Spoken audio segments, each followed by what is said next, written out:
नमस्कार दोस्तों, मैं मनीष कुलेरी और हम बातें कर रहे हैं अपने चैनल काम की बातों पे। हमने पिछले वीडियो में, अगर आपने देखा मेरा पिछला वीडियो, तो उसके बारे में हमने देखा था कि पैसों को कैसे अपने को डिवाइड करना चाहिए बेसिक रिक्वायरमेंट्स में, इमरजेंसी फंड्स एंड प्लान में। और आज हम लोग स्टडी करेंगे इन्वेस्टमेंट के बारे में। इन्वेस्टमेंट के बहुत सारे तरीके होते हैं, इसमें से अपन ये सारे basic type of the investment आज हम लोग डिस्कस करेंगे। और आज के वीडियो में हम उनके कंसेप्ट देखेंगे कि उनमें इन्वेस्ट करने का क्या तरीका होता है, उसमें क्या अपने को फ़ायदे होते हैं, क्या उसमें नुकसान होते हैं और कौन सा इन्वेस्टमेंट अपने को सूट होता है। आगे के जो वीडियोज़ आएंगे उनमें हम सो टेक्निकल डिस्कशन करेंगे कि हर एक इन्वेस्टमेंट का अलग अलग कौन सा तरीका, किस तरीके से उसको डिटेल डिस्कशन करेंगे कि क्या क्या चीज़ें उसमें होती हैं। तो अपना जो पहला इन्वेस्टमेंट का तरीका होता है वो है एफडी। एफडी एक फिक्स डिपॉजिट होता है जो अपन बैंक में करते हैं, और एफडी बहुत टाइप्स के होते हैं।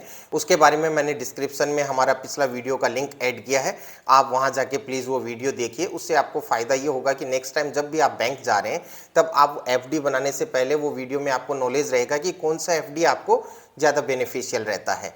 उसके बाद में नेक्स्ट आता है रियल एस्टेट। रियल एस्टेट में अपने पास पहले ऑप्शन होता था कि हम लोग सिर्फ और सिर्फ फिजिकल इन्वेस्टमेंट कर सकते थे। फिजिकल इन्वेस्टमेंट का मतलब क्या होता है कि समझो अपने कोई लैंड जाके देखेंगे, फिर हम लोगों को वो लैंड अगर स्टडी में अपने को सूटेबल हुआ तो हम जो उसका लैंड का ओनर है उससे बाय करेंगे और सारे अपने डॉक्यूमेंट्स ऑफलाइन उसको प्रोसेस करेंगे। इसको हम लोग फिजिकल कहते हैं। 2014 से हमारे पास गवर्नमेंट ने एक ऑप्शन दिया है डिजिटल का भी, जिसको हम लोग रीट बोलते हैं। तो फिजिकल में तो अपने पास वही है कि हम तीन तरीके से उसको डिवाइड कर सकते हैं। एक तो अपने पास समझो ओपन लैंड हो जिसको हम कुछ भी यूज कर सकते हैं, उसका हम कॉमर्शियल यूज कर सकते हैं, रेजिडेंशियल यूज कर सकते हैं, एग्रीकल्चर यूज कर सकते हैं, या किसी इंडस्ट्रियल में हम लोग उसको यूज कर सकते हैं। फिर दूसरा तरीका होता है कॉमर्शियल टाइप प्रॉपर्टीज और रेजिडेंशियल। तीसरा तरीका होता है residential type properties. Commercial type properties का मतलब समझो अपना सिटी का जो प्राइम लोकेशन हो जहाँ पे काफ़ी अपना सारा कॉमर्शियल एक्टिविटीज़ हम लोग कर सकते हैं, वहाँ पे हम हमारी प्रॉपर्टी बनाते हैं और उसको हम रेंटल पे लगाते हैं, तो वो हो गया कॉमर्शियल टाइप रियल एस्टेट में इन्वेस्टमेंट। रेजिडेंशियल में क्या होगा कि वो प्रॉपर्टीज़ जिनमें आप लोग एज ए रेजिडेंशियल बिल्डिंग्स उसको रेंट पे देते हैं और वहाँ से अपने को रेंटल इनकम होती है, उसको हम लोग रेजिडेंशियल रियल एस्टेट इन्वेस्टमेंट का टाइप हो गया। रीट में एक्चुअली अपना जो फिजिकल ऑप्शन है उसमें अपने को नुकसान क्या क्या है, उसका नुकसान का सॉल्यूशन करने के लिए गवर्नमेंट ने इसको एक डिजिटल फॉर्म में एक प्लेटफॉर्म दिया है जहां पे भी हम लोग इन्वेस्ट कर सकते हैं। फिजिकल फॉर्म में अगर आप देखेंगे तो सबसे पहला नुकसान होता है कि आपको एक बड़ा अमाउंट की ज़रूरत होती है। आप छोटे अमाउंट से कुछ भी प्रॉपर्टी परचेज नहीं कर सकते, उसके लिए एक सर्टेन एक अमाउंट की ज़रूरत होती है और उसके बाद में आप रियल एस्टेट में इन्वेस्ट कर सकते हो। बट आपको रीट में ये फ्रीडम दी जाती है कि आपके पास अगर समझो 50,000 रुपये हैं तो आप 50,000 रुपये में भी उस जो ट्रस्ट है उसकी यूनिट्स परचेज कर सकते हो। और फिर उस ट्रस्ट ने समझो आगे 10 करोड़ 20 करोड़ की कोई भी प्रॉपर्टी कहीं पे भी ली, उसमें से 50,000 रुपये का शेयर आपका हो जाएगा। तो आपको ये फ्रीडम मिल रही है डिजिटल फॉर्म में कि आप छोटे छोटे अमाउंट से भी इन्वेस्ट कर सकते हैं।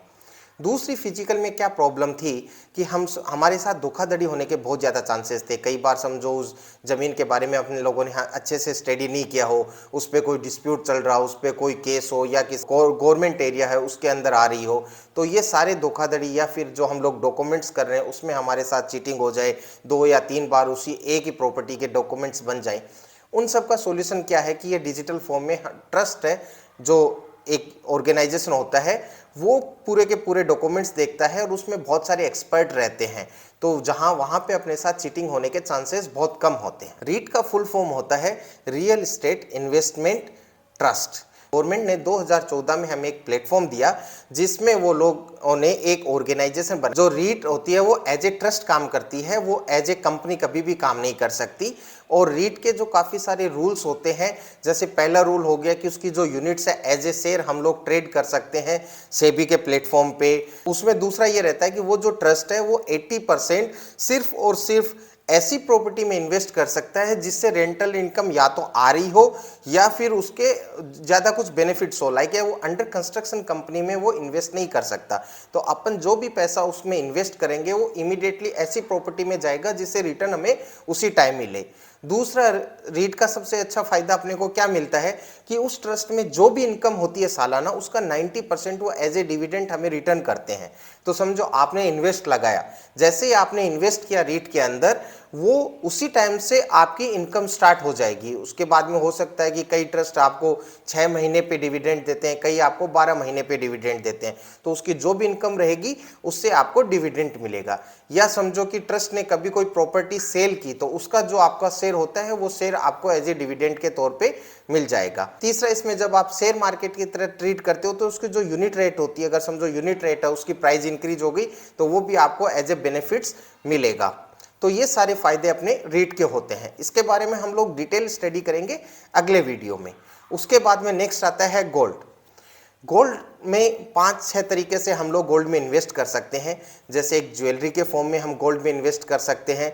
ज्वेलरी के फॉर्म में हमें ये रहता है कि हम लोग उसका ये फ़ायदा भी यूज़ कर सकते हैं कि वो एज ए इन्वेस्टमेंट भी हम उसको कंसिडर कर रहे हैं, प्लस उसको एज ए ज्वेलरी हम लोग पहन भी सकते हैं अपने किसी भी फंक्शन में। लेकिन उसको अच्छा इन्वेस्टमेंट इसलिए नहीं गिना जाता क्योंकि उसमें चार्जेस लग जाते हैं, अपने मेकिंग चार्जेस।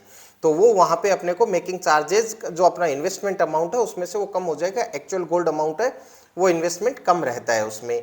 फिर उसमें क्या प्रॉब्लम रहती है कि उसमें स्टोरेज की प्रॉब्लम रहती है कि हमें उस चीज़ को, गहनों को आराम से सुरक्षित कहीं रखना पड़ता है, तो उसके लिए हमें लॉकर लेना पड़ता है या फिर कुछ और फैसिलिटीज़ लेनी पड़ती हैं, तो वहाँ पे अपने एक्सपेंसेस इंक्रीज हो जाते हैं। फिर उसकी प्योरिटी की भी रहती है कि अपने कौन सी शॉप से वो चीज़ परचेज की थी वो कितनी प्योर है। हम लोग जस्ट उस पर ट्रस्ट करके हम उस शॉप से परचेज करते हैं, बट अपने पास इतनी फैसिलिटीज़ नहीं रहती कि हम लोग उसकी प्योरिटी चेक कर सकें। उसके लिए जो सेकंड इन्वेस्टमेंट है वो है फिजिकल गोल्ड। फिजिकल गोल्ड क्या होता है, उसमें आपने 24 कैरेट का फिजिकल गोल्ड ले लिया। अब उससे आपको क्या फ़ायदा हुआ कि आपकी जो प्योरिटी की प्रॉब्लम थी वो सॉर्टेड आउट हो गई। अभी आपको प्योरिटी की कुछ भी रिस्क नहीं है, वो आपका प्योर है, बट अभी भी आपको ये स्टोरेज की इसमें प्रॉब्लम मिलेगी। तो ये भी एक अच्छा इन्वेस्टमेंट है जिसमें आप 24 कैरेट का गोल्ड ले सकते हैं। लेकिन इसमें वही स्टोरेज की अपने को प्रॉब्लम रहती है कि भाई अपने को कहीं लॉकर वगैरह में रखना पड़ता है, तो उसके एक्सपेंसेस अपने को कंसिडर करने चाहिए।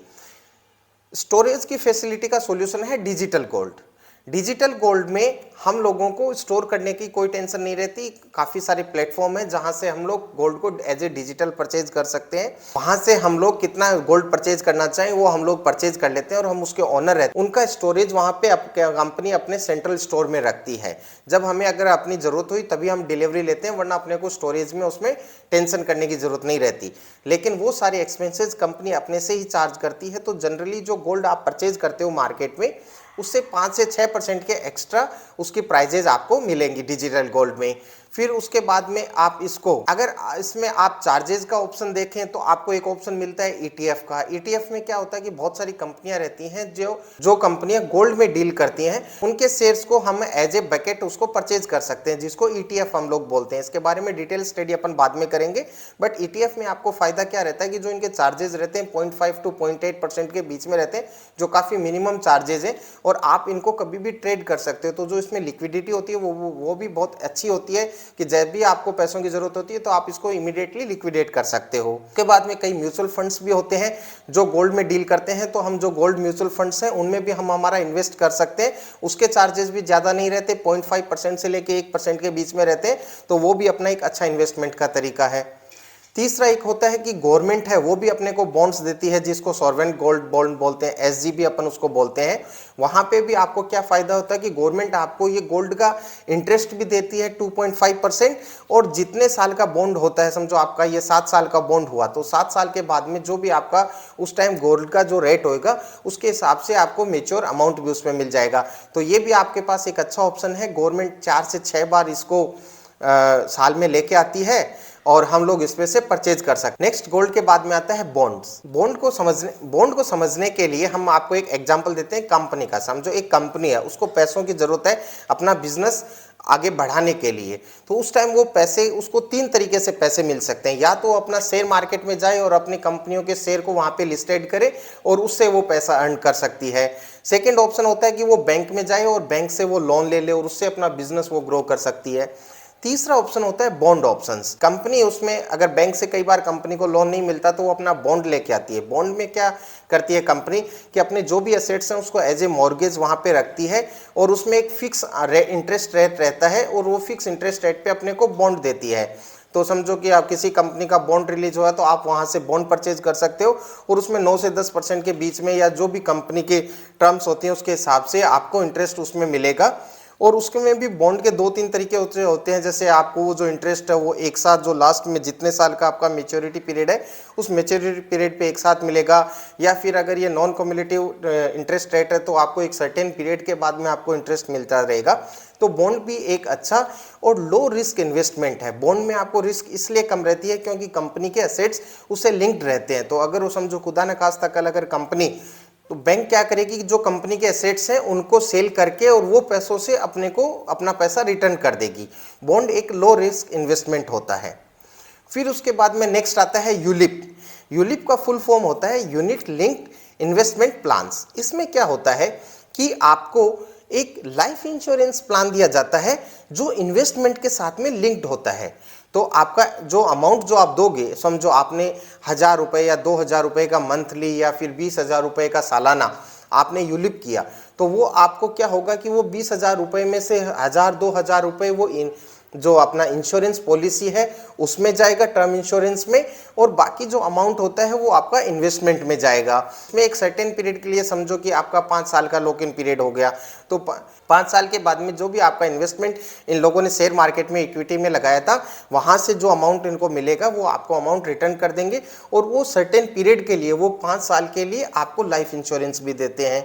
बट हम लोग आगे मैं आपको एक्सप्लेन करूंगा कि हमें यूलिप क्यों नहीं करना चाहिए, क्योंकि यूलिप में जो आपको टर्म इंश्योरेंस का जो अमाउंट आप लोग पे कर रहे हो एज ए प्रीमियम वो बहुत ज़्यादा पे कर रहे हो। अगर आप उसको डिवाइड करोगे कि आप सेपरेट टर्म इंश्योरेंस लो और आप सेपरेट अगर इक्विटी में इन्वेस्ट करते हैं तो आप उसकी कैलकुलेशन करने पे पाएंगे कि बहुत ज़्यादा बड़ा डिफरेंस है। इसलिए यूलिप एक तरीका है जो आपको एजेंट प्रीफर करते हैं, बट जहाँ तक हो सके आप कोशिश कीजिए कि इसमें आप ना जाएं। बहुत सारी गवर्नमेंट सेविंग स्कीम्स भी डाल रखी हैं जो अपने लिए एक अच्छा इन्वेस्टमेंट साबित हो सकती हैं। जैसे आपका एक पीपीएफ हो गया, एक आपका एसएसवाई हो गया, एक आपका ईपीएफ हो गया, एनपीएस भी हो गया। ये सारी स्कीम्स एक सर्टेन पीरियड के लिए हम लोगों को इन्वेस्ट करना होता है और उसमें एवरेज 9 से 12% के बीच में आपको इंटरेस्ट मिलता है, और ये आपका एक अच्छा इन्वेस्टमेंट हो सकता है। ये इन्वेस्टमेंट आपका सिक्योर्ड इन्वेस्टमेंट होता है क्योंकि यहाँ पे आपको गवर्नमेंट अश्योरेंस मिलती है। एनपीएस जो होता है उसमें ज़रूर ये आप इक्विटी में वो लोग इन्वेस्ट करते हैं तो it's link to the market, but compare to the other investment still it is in the safe investment we can consider for it. फिर अगला आता है म्यूचुअल फंड। म्यूचुअल फंड क्या होता है, आप इसको इस तरीके से समझिए कि आपको इन्वेस्ट करने में ज़्यादा एक्सपीरियंस नहीं है, तो हम जैसे 100 लोग मिल रहे हैं जिनको इन्वेस्ट करने का ज़्यादा एक्सपीरियंस नहीं है, तो कई कंपनियां होती हैं जो एक बकेट लेती हैं और हम लोगों को बोलती हैं कि ये आप सब लोग अपने म्यूचुअल अंडरस्टैंडिंग में इसमें पैसे इन्वेस्ट कर सकते हैं। फिर वहाँ पे एक फंड मैनेजर रहेगा जो एक्सपर्ट होता है इन्वेस्ट करने का, वो अपने सारे पैसे एक अच्छी जगह इन्वेस्ट करेगा और वहाँ से अपने को रिटर्न कमा के देगा। तो जो एक्सपेंसेस होता है वो अपने से चार्जेस वो कंपनी अपने से लेती है और अपने पैसों को वो एक जगह इन्वेस्ट करती है अपनी म्यूचुअल अंडरस्टैंडिंग के साथ में। जो म्यूचुअल फंड्स होते हैं वो म्यूचुअल फंड्स हम लोग 3 तरीके से डिवाइड कर सकते हैं। पहला होता है इक्विटी, दूसरा होता है डेब्ट और तीसरा होता है हाइब्रिड। इक्विटी में क्या होगा कि जो भी म्यूचुअल फंड का जो फंड मैनेजर रहेगा मोस्टली जो अपना अमाउंट है वो किसी इक्विटी में किसी शेयर मार्केट में लगाएगा और वहाँ से अपने को जो इंटरेस्ट आएगा वो अपने को रिटर्न के तौर पर देगा। उसमें हम लोग उसकी जो म्यूचुअल फंड्स होती हैं उसकी यूनिट्स परचेज करते हैं और जैसे जैसे वो म्यूचुअल फंड ग्रो करता रहता है उसके अकॉर्डिंग उसमें यूनिट रेट इंक्रीज होते रहते हैं जो अपने को एज ए बेनिफिट्स एंड में मिलती हैं। उसके बाद में होता है डेप्ट। डेप्ट में म्यूचुअल फंड में क्या होता है कि जो उसका म्यूचुअल फंड मैनेजर होता है वो म्यूचुअल फंड मैनेजर जो भी अपना अमाउंट होएगा वो मोस्टली डेप्ट में जैसे बॉन्ड्स हो गए, गवर्नमेंट बॉन्ड्स हो गए या किसी ऐसी बैंकों के वो शेयर परचेज करेगा जो लोन डेप्ट में डील करती हो, ये वो सारी जो चीज़ें मोस्टली वो डेप्ट में से इन्वेस्ट करेगा, उसको हम लोग डेप्ट म्यूचुअल फंड बोलते हैं। तीसरा होता है हाइब्रिड। हाइब्रिड का मतलब ये दोनों का मिक्स होता है। हाइब्रिड में क्या होता है कि मैनेजर को एक फ्रीडम रहता है, वो अपने हिसाब से डील कर सकता है कि जब उसको लगता है कि अभी इक्विटी में उसको ज़्यादा बेनिफिट हो रहा है तो वो अपना जो अमाउंट है वो ज़्यादा इक्विटी में डाइवर्ट कर सकता है। कभी उसको लगता है कि नहीं अभी शेयर मार्केट नीचे है तो अपने को डेप्थ में जाना चाहिए तो वो वहाँ से इक्विटी से पैसा निकाल के डेप्थ में लगा देता है। तो वो एक फ्लेक्सिबल म्यूचुअल फंड्स होते हैं। आगे फिर हम लोग इसके बारे में ये भी स्टडी करेंगे कि जो म्यूचुअल फंड्स होते हैं उनके डिफरेंट टाइप्स होते हैं, जैसे लार्ज कैप, मिड कैप, फिर अपना स्मॉल कैप, मल्टी कैप्स, और जो high risk mutual funds, low risk mutual funds, moderate risk mutual funds, इन सब के बारे में हम लोग नेक्स्ट वीडियो में पढ़ेंगे। फिर नेक्स्ट आता है अपना इक्विटी। इक्विटी में क्या होता है, शेयर मार्केट में जैसे हम लोग किसी भी कंपनी का इंडिविजुअल शेयर परचेज कर रहे हैं, या फिर हम लोग स्मॉल केस फंड में जाके और एक बकेट ले रहे हैं जिसमें बहुत सारी कंपनियों के शेयर मार्केट्स हों, तो हम लोग इसके बारे में स्टडी करेंगे कि कौन सी कंपनी को हम लोग प्रीफर करना चाहिए, उसके बारे में क्या क्या चीज़ों को अपने को स्टडी करना चाहिए कोई भी शेयर परचेज करने से पहले, उसके लास्ट कितने सालों का आप लोगों को रिकॉर्ड देखना चाहिए, उसके इन्वेस्टर्स के बारे में हम लोगों को क्या क्या चीज़ें नोटिस करनी चाहिए। तो वो सारी चीज़ें हम लोग स्टडी करेंगे कि इक्विटी में हम लोग कैसे इन्वेस्ट कर सकते हैं। एक नया इन्वेस्टमेंट का तरीका होता है क्रिप्टो। क्रिप्टो में क्या रहता है कि जो अपनी करेंसीज होती हैं किसी भी कंट्री की, अपना इंडियन रुपीज हो गया, डॉलर हो गया, यूरो हो गया, कोई भी होता है, ये अपना जो सेंट्रल गवर्नमेंट होती है वो उसको मॉनिटर करती है उस करेंसी को, और उसको वो लोग कंट्रोल करते हैं कि उसकी रेट्स कितनी होनी चाहिए। क्रिप्टो में एक ब्लॉकचेन सिस्टम रहता है जिसमें उसमें कोई भी सेंट्रल कमांड नहीं रहती, वो इक्वली डिस्ट्रीब्यूट रहता है, और ये डिसेंट्रलाइजेशन का एक एग्जाम्पल है। ये एक लेटेस्ट इन्वेस्टमेंट है। जहां तक आपको अगर इसके बारे में ज़्यादा आइडिया नहीं हो तो मैं आपको ये बोलूँगा कि आप क्रिप्टो में ज़्यादा इन्वेस्ट ना करें, क्योंकि क्रिप्टो में क्या होता है कि ये बहुत ही ज़्यादा वॉलेटाइल है। एक रात में आपको 1 लाख रुपए का क्रिप्टो हो वो सडनली 10 लाख रुपए भी हो सकता है, और दूसरे दिन वो 10 लाख रुपए का क्रिप्टो आपका 50,000 रुपए भी हो सकता है। तो ये इन्वेस्टमेंट बहुत ज़्यादा वॉलेटिलिटी में है, तो इसके बारे में अगर किसी को ज़्यादा नॉलेज हो तो इन्वेस्ट करना चाहिए, वरना अपने पोर्टफोलियो के 5% से ज़्यादा इसमें इन्वेस्ट नहीं करना चाहिए, क्योंकि ये बहुत ही ज़्यादा रिस्की इन्वेस्टमेंट है। तो दोस्तों आज हम लोगों ने ये बेसिक टाइप्स पढ़े कि किस तरीके के इन्वेस्टमेंट होते हैं, और अगले वीडियो में हम लोग इसके बारे में डिटेल स्टडी करेंगे कि कौन सा इन्वेस्टमेंट आपके पोर्टफोलियो को सूटेबल होएगा। होपफुली आपको ये वीडियो में इन्वेस्टमेंट के बारे में बेसिक इन्फॉर्मेशन आपको अभी आइडिया लगा होगा कि कौन कौन से तरीके का इन्वेस्टमेंट उसमें होता है। इनके बारे में हम डिटेल में नेक्स्ट वीडियो में पढ़ेंगे। तब तक के लिए जय हिंद, जय भारत।